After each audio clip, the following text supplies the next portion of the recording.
दीवारों को मजबूत बनाओ वरना हम सब लोग मारे जाएंगे। याद आ रही जब हमने से जोर से चिल्लाया, मैं ही पड़ गई। आपकी बातें समझे हमको डर लगा है। चलो गाँव वालों, हमको दीवारें मजबूत बनाना पड़ेंगी। ये देख दूरबीन फिर से चालू हो गए। पता नहीं ये लोग कब तक दीवार बनाते रहेंगे। अब हर 2 महीने में ये लोग दीवार बनाना ऑफिस चालू कर देते। चलो जल्दी से काम करो। अरे चलिए चलिए, चलो जल्दी जल्दी। दादाजी ने कहा है कि कभी भी हमला हो सकता है। यहाँ सैनिक तो बहुत ही बेवकूफ लोग हैं यार। दीवार बनाते ही रहते हैं हमेशा। क्या मुझे लगता है दीवार बनाते मर जाएंगे एक दिन।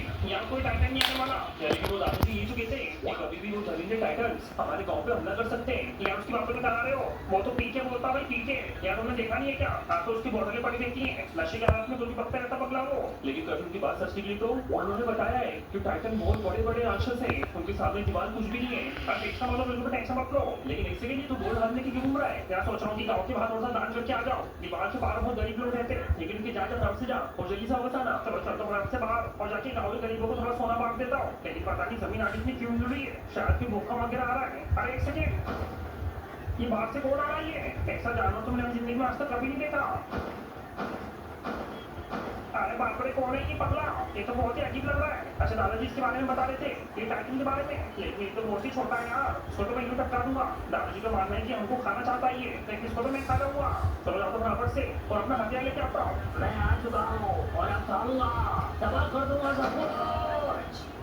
तोड़ दिया मैंने दीवार, अब खाऊंगा मैं सबको।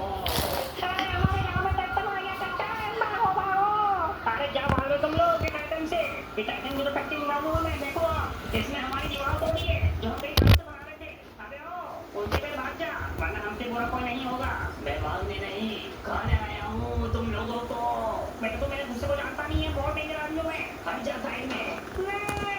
अब पूरे गाँव को खा के ही यहाँ से निकलूंगा। यार चिल्ला छोड़ की आवाज कहाँ से आ रही है? और इतना धमाका क्यों हो रहा है? एक सेकंड, वहाँ पर कोई तो है। यार उसकी स्लाइड ग्लास में मुझे देखना पड़ेगा। चलो देखते हो फटाफट से। मैं ये कौन है यार? ये यार क्या नहीं, वो टाइटन है टाइटन। उसकी मार लगाने जा रहा हूँ मैं। उसने हमारे बहुत सारे लीडर्स को मार दिया। जल्दी यार बेसमेंट के अंदर और फटाफट से लॉन्चर उठा के मार दी उसको। लेकिन लॉन्चर तो यही रखा हुआ है। अभी तुमने ऊपर नहीं तबरत किया, मैंने पहले ही रख दिया था। जाओ उसकी मार लगाने। ठीक है चलिए।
Winter.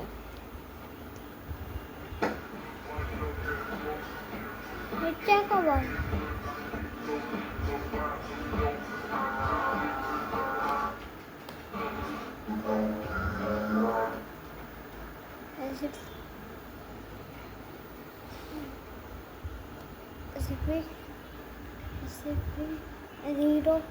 Zero 1.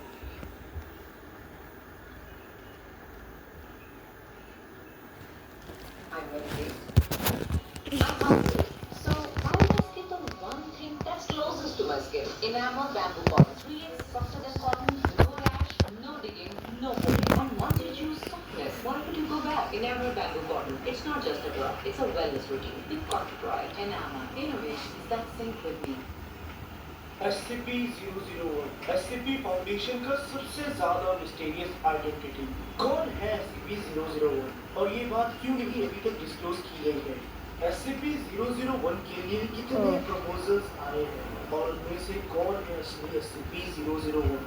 आज की इस वीडियो में मैं SCP-001 की पूरी डिटेल्स आपको बताने वाला हूँ, जिसपे मेरा main focus the gate guardian पर होगा और बचे हुए प्रपोजल्स को मैं आने वाली वीडियोस में एक्सप्लेन करूँगा।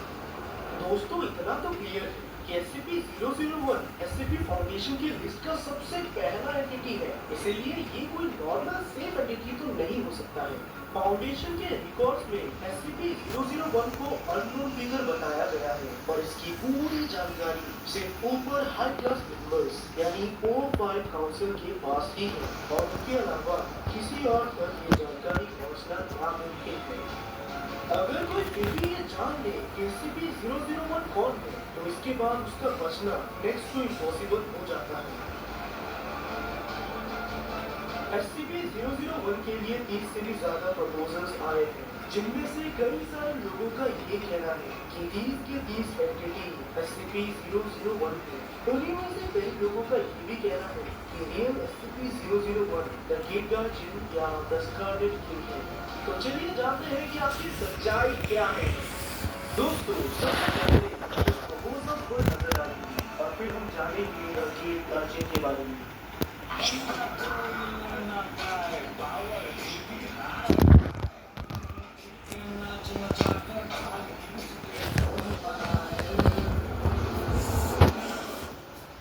प्रपोजल्स लोगों के assumptions है, जिसमें लोग अपने फेवरेट एंटिटी और मॉन्स्टर को SCP-001 का टैग दिलाने की कोशिश करते हैं। लोग ऐसा एज्यूम करते हैं कि यही एंटिटी SCP-001 हो सकता है। SCP-001 के लिस्ट को हम प्रपोजल्स इसलिए कहते हैं क्योंकि अभी तक ये कंफर्म नहीं हुआ है कि कौन सी एंटिटी SCP-001 है। Number 1, Jonathan Ball's proposal, sheet of papers, object class Keter. दोस्तों, इस प्रपोजल के डिस्क्रिप्शन में हमारे पास कुछ पेपर्स हैं, जिन्हें हर बार जब भी खोला जाता है और इनके जरिए किसी नए एंटिटी के बारे में जाना जाता है, तो वो एंटिटी तभी डिस्कवर हो जाती है। नहीं समझेगा, मैं समझाता हूँ। यानी कि जब भी आप इन पेपर्स में किसी एक पेपर से किसी एंटिटी के बारे में पढ़ोगे, तो वो एंटिटी अपने आप जिंदा हो जाएगी। अब ये बात श्योर नहीं है कि सच में इसे पढ़ने से वो एंटिटी जिंदा हो जाती है या पहले से वो घंटी पर रहती है, फिर इसके बाद वो फाउंडेशन के जरिए डिस्कवर होती है। क्योंकि हर बार जब भी आप इन पेपर्स को पढ़ोगे, तो इसमें एंटिटीज के नाम बदलते रहेंगे और उनके डिस्क्रिप्शंस भी। Number 2, doctor Gears proposal, the prototype. Prototype एक ह्यूमन फॉर्म एलियन क्रिएचर है, जो कि अपने हाईली इनक्रेडिबल स्मार्टनेस के लिए जाना जाता है। ये एलियन मिनी ब्लैक होल बन सकता है, साथ ही में रेडियोएक्टिव फोर्स की मदद से किसी पर भी अटैक कर सकता है।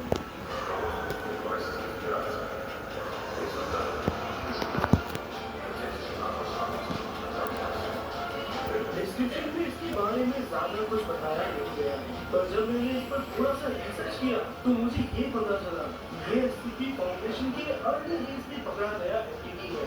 इसे पकड़ने के लिए डॉक्टर कीटर और उनका ग्रुप इन्वॉल्व था, पर अनफॉर्चुनेटली इस मिशन में डॉक्टर कीटर की डेथ हो गई और उसके बाद ही कीटर क्लास ऑब्जेक्ट का ग्रुप बनाया गया।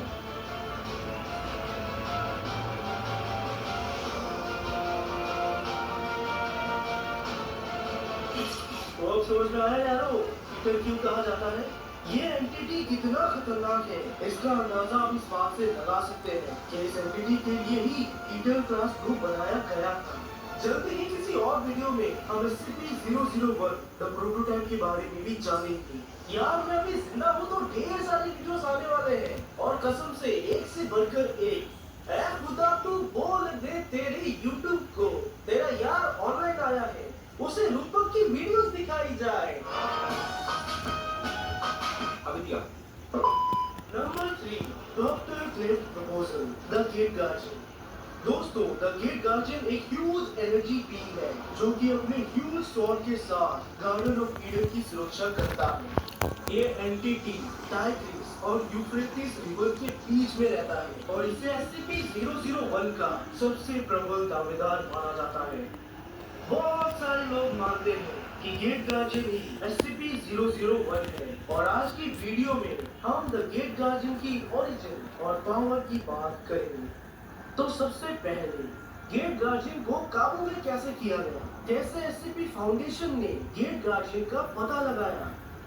ऐसा कहा जाता है कि एक टेस्ट के दौरान 3+ ग्रुप में से एक आदमी फाउंडेशन से भाग गया था।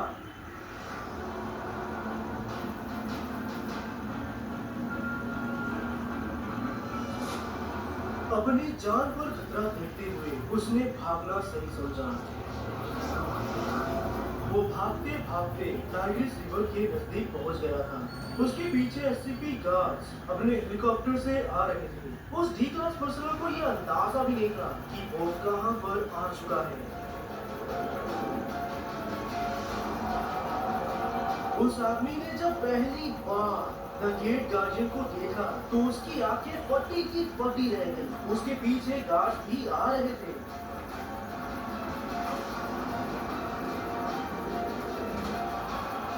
उस आदमी को द गेट गार्जियन एंटिटी के पावर के बारे में कुछ भी अंदाजा नहीं था। वो फिर भी ईडन गार्डन के अंदर जाता रहा। लेकिन तभी पीछे से गार्ड्स ने उसे शूट कर दिया, जिससे उसकी वहां पर इंस्टेंट डेथ हो गई। लेकिन उसके डेथ से वहां पर गेट गार्जियन एग्रेसिव हो गए। अचानक गेट गार्जियन ने अपनी तलवार चला दी और अगले ही पल सारे गार्ड्स मर गए।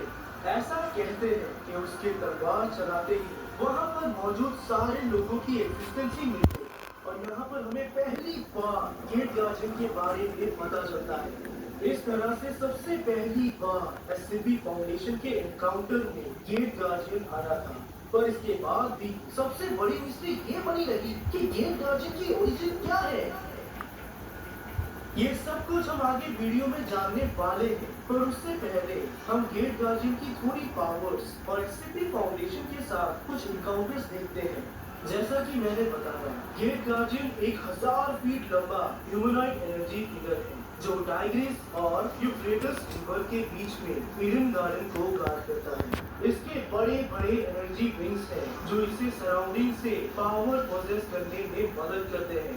गेट गार्जियन का तलवार ही उसका मेन वेपन है, जिसका टेम्परेचर एग्जैक्टली सन के टेम्परेचर जितना होता है। उसका सबसे बड़ा एडवांटेज ये है कि अगर कोई भी उसके 1 किलोमीटर के रेंज में आता है तो सिर्फ अपने तलवार के एक हमले से वो उस एंटिटी को पूरी तरह से खत्म कर सकता है। गेट गार्जियन का ओरिजिन हमें बाइबल में मिलता है। क्रिश्चियनिटी में उरियल नाम का एंजल बाइबल में बहुत रिनाउंड है। अगर हम उरियल और गेट गार्जियन के बीच में सिमिलैरिटीज देखें तो ये बहुत ज्यादा है। उरियल को भी बाइबल में एक बड़े से तलवार के साथ ईडन गार्डन की सुरक्षा करने के लिए कहा गया था। वही ईडन गार्डन जहाँ पर एडम और ईव पहले रहते थे। सिमिलरली द गेट गार्जियन को भी एक बड़े से तलवार के साथ ईडन गार्डन की सुरक्षा करने के लिए रखा गया है। और जो सबसे बड़ी सिमिलैरिटी है वो ये है कि उरियल और गेट गार्जियन दोनों के गार्डन में एप्पल के ट्रीज है। इन्हीं सिमिलैरिटी से अंदाजा लगाया गया है कि बाइबल का उरियल भी गेट गार्जियन है, पर इसका एग्जैक्ट प्रूफ किसी के पास नहीं है। गेट गार्जियन की बहुत कम इंफॉर्मेशन होने की वजह से जब भी एससीपी फाउंडेशन गेट गार्जियन के बारे में पता करने के लिए ईडन गार्डन के नजदीक गए थे तो कई बार इन दोनों के बीच में ह्यूज इनकाउंटर्स भी हुए थे। ऐसे ही एक बार एससीपी फाउंडेशन ने गेट गार्जियन का पोटेंशियल देखने के लिए उसके ऊपर मिसाइल छोड़ा था, लेकिन मिसाइल गेट गार्जियन तक पहुंचा ही नहीं। और तो और जहाँ से मिसाइल को लॉन्च किया गया था वो एरिया भी अपने आप तबाह हो गया। गुस्से में आकर अगली बार एससीपी फाउंडेशन ने गेट गार्जियन के ऊपर बैलिस्टिक मिसाइल छोड़ दिया, जिसके काउंटर में गेट गार्जियन ने अपनी पूरी रियल पोटेंशियल दिखा दी। गेट गार्जियन ने उस समय पूरी दुनिया में अर्थक्वेक और सुनामी की बाढ़ ला दी, जिसके बाद बड़ी मुश्किल से गेट गार्जियन शांत हुआ। लेकिन गेट गार्जियन एससीपी फाउंडेशन का दुश्मन नहीं है। कई बार उसने एससीपी फाउंडेशन की मदद भी की है।